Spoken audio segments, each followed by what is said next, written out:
আচ্ছা, আমরা 2025 সালের ফ্রেশার সেকেন্ড যে এসএলএসটি তার ক্যান্ডিডেট। বিগত 10 বছর ধরে রাজ্য সরকার নতুন এসএসসি পরীক্ষা নেয়নি।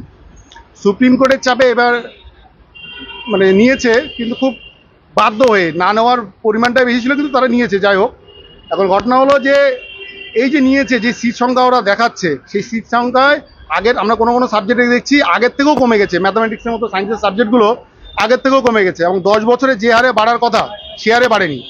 তো আমাদের আজকে যে দাবি, সিট সংখ্যা বাড়াতে হবে। যে সিট আছে তা 1 লক্ষের অধিক সিট বাড়াতে হবে। কেন আমরা এই দাবি নিয়ে এসেছি? মমতা ব্যানার্জি কিছুদিন আগেই বলেছেন যে আমাদের হাতে 21,000 সিট এখনো রেডি আছে।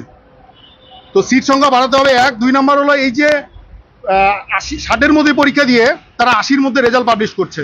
এটা কোনোদিনও আমাদের ভারতবর্ষে কোনো রাজ্যে এখন অবধি হয়নি। তো সেটাও আমাদের একটা দাবি যে 60-এর মধ্যে পরীক্ষা, 60-এর মধ্যে রেজাল্ট পাবলিশ করতে হবে। আর যে এই যে ভাইবাটা পুরোপুরি সিসি ক্যামেরার মধ্য দিয়ে প্রত্যেকে পাবলিশ, আমরা যেন জানতে পারি যে সে কিরকম ভাইবা দিয়েছে, সে কিরকম দিয়েছে। ওই ভাইবাই গিয়ে যে খেলা খেলবে, সেই খেলায় আমরা পছন্দ না।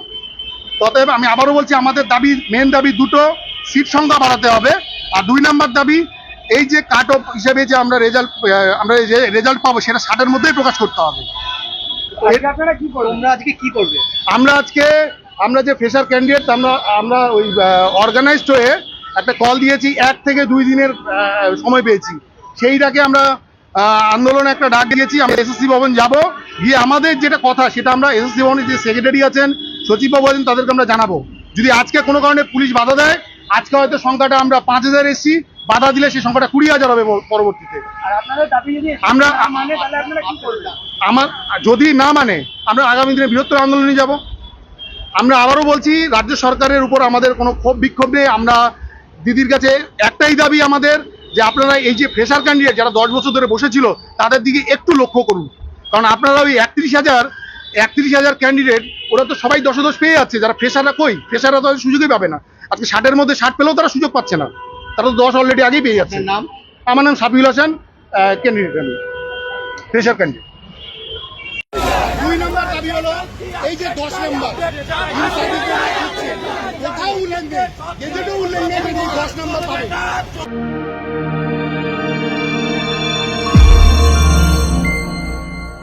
আপনারা দেখছেন জেবি লাইভ নিউজ, সব খবর সবার আগে।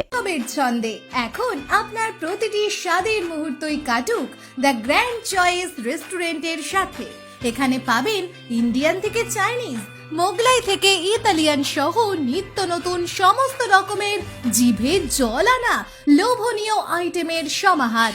এমনকি তমলুক পৌরসভা এলাকার মধ্যে কোনো রকম ডেলিভারি চার্জ ছাড়াই খাবার সরবরাহ করি। The grand choice restaurant 100% fresh ও হেলদি খাবার উপভোগ করতে চলে আসুন এই ঠিকানায়। চক কামিনা, তমলুক, পূর্ব মেদিনীপুর।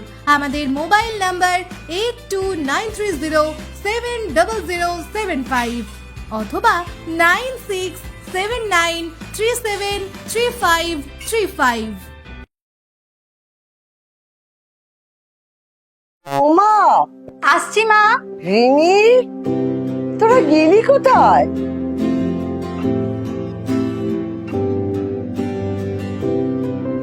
না, তাড়াতাড়ি করে তৈরি হয়ে এসো। আচ্ছা।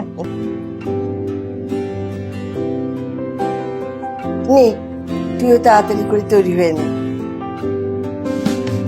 উৎসবের রাতে কিংবা রোজকারের কাজে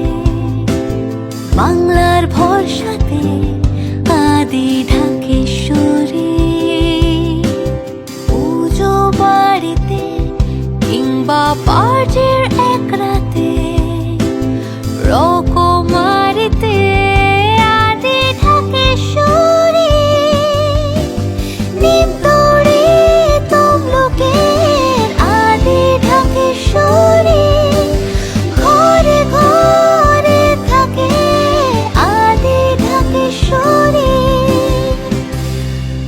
আদি ঢাকেশ্বরী।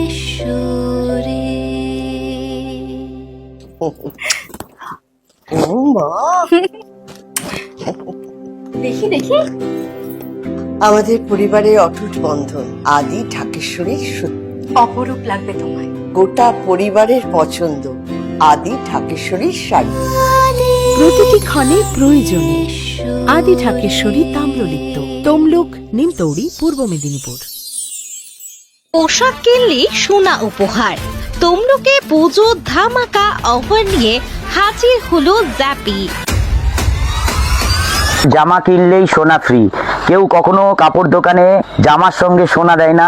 আমরা পুজোর সময় জামা কেনাকাটা করার পরে সোনা পড়ে যাবে এই আশা নিয়েই আমরা এই উপহার রেখেছি। কখনো শুনেছেন পোশাক কিনলে সোনা পাওয়া যায়? নিশ্চয়ই না। তবে জ্যাপি দিচ্ছে পুজোয় কেনাকাটা করলে সোনার উপহার। ৬,০০০ টাকার কেনাকাটা করবেন, তার সঙ্গে রয়েছে সোনার পলা 916 হলমার্ক যুক্ত। আমাদের ফোন নাম্বার 9434005630। ১০,০০০ টাকা কেনাকাটার উপরে আপনার এই পলা আছে। ১৫,০০০ টাকার কেনাকাটায় আপনি পাবেন নাকের নাকছাবি। আমাদের অ্যাড্রেস তমলুক কোর্টের কাছে। কোর্ট থেকে 50 পা এগিয়ে এলেই পাশে তমলুক পাঁশকুড়া বাস স্ট্যান্ড, ওর পাশে ডান দিকেই পাবেন জ্যাপি শোরুম।